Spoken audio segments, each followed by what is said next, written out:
All right, what's up, guys? KBR Sports, the best sports talk show. You 24-hour day back from our break. Remember, you guys want to tune in to KBR Sports live on Spreaker, Rabble TV, iTunes, YouTube, and SoundCloud.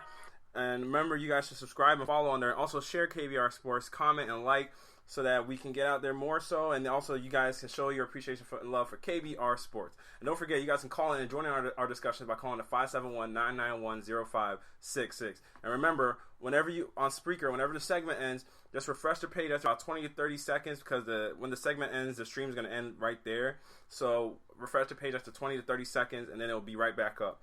But all right, y'all. Right before the break, I alluded to a question that now, before might have seen a little bit, you might have leaned hard one way. Now, a lot of people might be going the other way. And that question is, should the Thunder have kept James Harden instead of Russell Westbrook?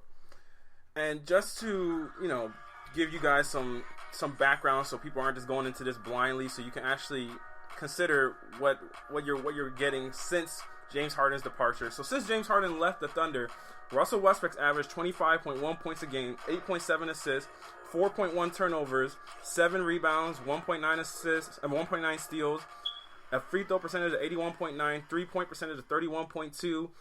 He shot 43.7% from the field and takes 19.7 shots a game.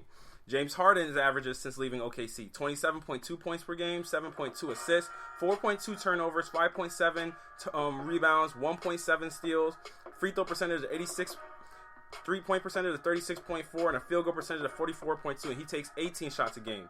Now, since James Harden left, the Thunder have gone 60-22. They lost that season because Russell Westbrook got hurt. Then they went in the Western Conference semis. Then 59, they went 59-23. They lost in the Western Conference Finals. That was the season that Serge Ibaka got hurt, and they lost the first 2 games of that series without Serge to the San Antonio Spurs. The next year they went 45-37, and both Russell Westbrook and Kevin Durant missed time, but Russell Westbrook was able to play more the majority of the season.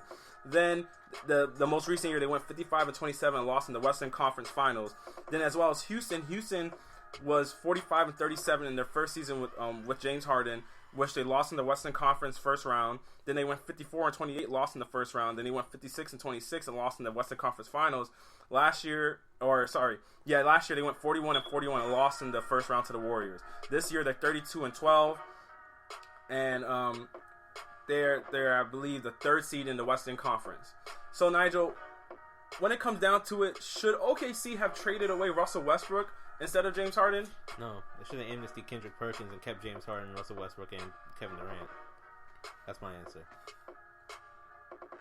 I don't think that was an option. I'm going option C. They couldn't do that. Actually, I'm going option C. They couldn't do because they used the amnesty on Derek Fisher. Derek Fisher was still on the team. No, they amnestied him after the season. No, Derek Fisher was on the team. They amnestied him after the season. No, he didn't. He was on the team for that finals run, and they amnestied him. For a second. Oh my god. Well, when I look at these numbers, Russell Westbrook has the better numbers. In terms of who would have been a better pairing with Kevin Durant, I think it might have been James Harden possibly, but it all depends on the offensive scheme we're running.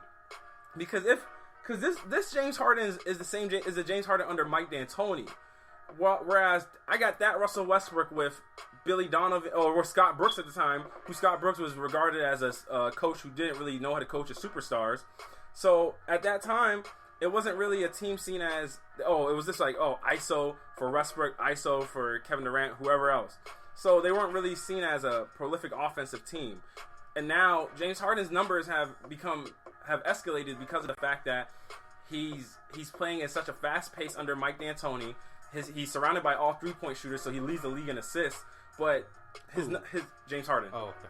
Yeah. So throughout that before that time period, James Harden wasn't really he was putting up the scoring numbers for sure, and he was definitely more efficient than Russell Westbrook in terms of scoring. But in terms of playmaking, Russell Westbrook was actually the more efficient player. But what were you going to say about it, Nigel? Amnesty. At the end of the 2013 season, they were still talking about amnesty and Kendrick Perkins. They never wasted an amnesty. They wouldn't amnesty. Hold on a second. They wouldn't amnesty a $1 million player. That's a waste of an amnesty. That's what the Lakers did. Well, Lakers are stupid then. Come on. I'm sorry. If you had one amnesty during the CBA and you wasted on a guy who got the $1 million, that's not a smart move. They had to have used it on there. Who they use their amnesty on? I remember they haven't used it. They haven't used it in this collective in the last collective bargaining. No, they haven't. I swear they used it. No, because they always were talking about. People always said they should have amnesty. I remember Derek Fisher was gonna. No, I swear he got amnesty. But okay. But if you had to choose one, I'm gonna go with James Harden. That's a charge. Simply based on the fact if the rumors are true that Kevin Durant had an issue with Russell Westbrook's playmaking, not playmaking, I shouldn't say, play style, I do think James Harden's a more under control, less ball dominant is the word I'm looking for here. He can play off ball better than Russ can. This is true. So I feel like if Kevin Durant wanted more control of the offense, with James Harden, he would be allowed to do so. So in that instance, I do think that they should, if what's true, and if Kevin Durant had expressed, disagreement with how Russ plays, then they should have traded Russ. Well, the thing is, if James Harden's the better playmaker, then I feel like Russ has shown he's a more efficient playmaker than James Harden, apart from when James Harden has played under Mike D'Antoni. Even when James Harden had the team to himself, along with Dwight Howard and others, he still had 3-point shooters. He still wasn't averaging as many assists as Russell Westbrook. So if we're talking about just him getting the ball to Kevin Durant, Russell Westbrook has obviously done that in his assist numbers and everything like that. I think that James Harden is the better pairing in terms of spacing the court and everything like that, and in terms of just freeing up the ball. But James Harden was one of the most ball dominant ISO players, even with Dwight Howard on his team. Oh yeah, I mean, he ball dominant in that sense, but in the sense of when he played with remember when they were all on the team, Russ got moved to the 2 when James Harden came in. No, he did because James Harden was a better ball distributor than Russell Westbrook. Mm-hmm. But then why wasn't there a point in time last season that James Harden actually led or had more ISO points than the whole Warriors team put together? Probably did. I mean, that's not surprising. I mean, if you look at it that way, I mean, on their team, who else is going to ISO? I mean, when you're the only creator on your team, the only ball handler on your team, Patrick Beverley's not going to ISO. Did have Dwight Howard.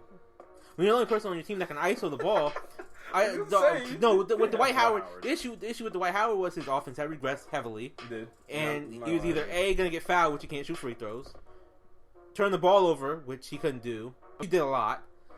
And post up, which he wasn't good at last year. So when it comes to that, really, it kind of like you really have no choice, to ISO. And you say he was full of 3-point shooters last year. Trevor Ariza last year, I want to say, was slightly above league average. Corey Brewer was awful. Patrick Beverley was slightly above. He was a good 3-point shooter. Who? Patrick Beverley. Yeah, Patrick Beverley was above average. I want to say Jason Terry was still on the team last year, but he came off the bench. Monty Eunice was hurt. I'm trying to blank on somebody else. Ryan Anderson got there this year. I'm trying to think of another 3-point shooter. Like last year, he wasn't surrounded by 3-point shooters. Is it Chandler? No, Chandler Parsons was there the year before him. Mm-hmm. Well, I mean, Russell Westbrook really only had Kevin Durant. Yeah, Andre Roberson. Roberson. Didn't you just say Andre Roberson? You got. I said if he can hit 2 threes in the game, it's a good game. You literally just said on the last segment. I did. but saying you just have Kevin Durant. I mean, I'm saying, but you had Kevin Durant primarily as your 3-point shooter, and that was it. I mean, other than that, Russell Westbrook didn't exactly have spacing. Could you tell me how many minutes Morrow played last year? Oh no, he didn't play that much last year. Yeah, he got. It was primarily Cameron Payne, Russell Westbrook, down shooter Kyle Singler. Worst player in the league, Kyle Singler. I mean, it wasn't really working with much. He wasn't. I mean, one guy obviously had Kevin Durant, the other guy didn't. But I think if you told, for LeBron, it's easier. What? Rashad. Wait, what? Andre Roberson better to shoot than Curry. Come on. Yo, Rashad, why are you doing this, bro? Why people say things like this? This is what gets me upset. There's a little thing like this that get me upset. No, I'm not even reading it. I'm not reading it. Nope. Not doing it. Nope. Not doing it. Just read it. Come on. But I think if it's like LeBron can easily get more assists, even if Dwayne Wade or somebody's on that perimeter. It's easier for LeBron to get assists with Kyle Korver, whoever else, J.R. Smith, Channing Frye, whatever in the game, as opposed to when you have even if it's a star or whatever in the game, it's easier to get assists to just more 3-point shooters. Especially when it's just you and the other guy on the team that can primarily make shots for your team. Nobody's gonna leave Kevin Durant in the corner. You know what I'm saying? But if you don't leave Kevin Durant, then that pretty much is Russell Westbrook creating for other guys that aren't particularly 3-point shooters, that more so are getting their shots around the rim. And then for James Harden, I just think it's a weird dynamic for me. If I took both of their careers, if I took both of them, I said, Would the Oklahoma City Thunder have won the finals with James Harden? I don't believe so. I do. You think they would have won a finals with James Harden? Yeah, I think. I mean, no. I'm not talking about with all three of them. With Harden, yeah, with Harden. With just James Harden and Kevin Durant? If you take, I think the year. Got 30 seconds. What year am I thinking of? 2013? The year that they lost against. I guess not, because I mean they had their surge was out for that playoffs. I don't think. I guess you're right, yeah. Because I was gonna say 2013, but I mean they still lose surge, so I mean. I don't think they really. Yeah. They're not really all that well, improved. Does it make that much of a difference? No, I mean because there's a difference between Russell Westbrook and James. It's not that much, to be honest. That's what I'm saying. They're both literally on the same pedestal. But my point is I feel like James Harden would fit in better with Kevin Durant. No, I agreed with you. Yeah. But I think that as a playmaker, Russell, because James, I don't want to. It helps when you play with Mike D'Antoni. You know what I mean? Like James Harden, Mike D'Antoni is what James Harden's ideal coach is, resulting in Kevin McHale getting fired actually. And then Mike D'Antoni said, "I wanted like a player. I've always wanted to play like James Harden. He's like an improved version of Steve Nash, who's bigger, who has a better handle, who's a better ISO scorer." Probably he's not a good passer, but I mean he's leading the league in assists right now, and the team is even better. So I'm like I don't know how to really assess this versus what Russell Westbrook's still doing at OKC was just that. Like the guy that I think is second in scoring, Steven Adams or Enes Kanter. Enes Kanter comes off the bench, so it's like I mean he creates plays out of ragtag nothing. But all right, y'all, we're gonna head to break. When we come back from the break, we're gonna touch on wrong. Another comment by Rashad real quickly. All right, yeah, read his comment. Mike to Harden is like Kobe to Phil. Phenomenal. I'm actually not going to disagree with that statement. You talking about Mike D'Antoni with James Harden? Yeah. Oh, yeah, they're a great pairing. I'm not going to disagree with that statement. Yeah, they're a great pairing. I mean, that's as good a coach and player pairing. You honestly wanted somebody, that's a perfect fit. Would you have Mike D'Antoni and James Harden or Mike D'Antoni and Steph Curry? Mike D'Antoni and Steph Curry. That's not even a question to me. That's easy. If any question that Mike with James or Steph, I'm going to take Steph. Imagine how crazy that would be. Yeah, man, would hit 500 threes in the season. Okay. No, I'm just saying. Okay. He hit 400 last year. No reason to think he wouldn't take 15 threes a game this year. And he wouldn't have to play defense? No, they're playing good defense this year. No, I'm saying, but they're playing good defense there. But imagine Steph just pretty much on the other end of the court, let him walk by.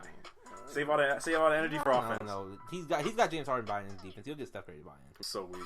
All right, right back. When we come back, we're gonna give our NFL picks for this weekend, and then after that, we're gonna also touch on will this Super Bowl be a offensively dominated Super Bowl, whatever team makes it. Stay tuned, y'all. It's KBR Sports, the best sports talk show 24-hour day.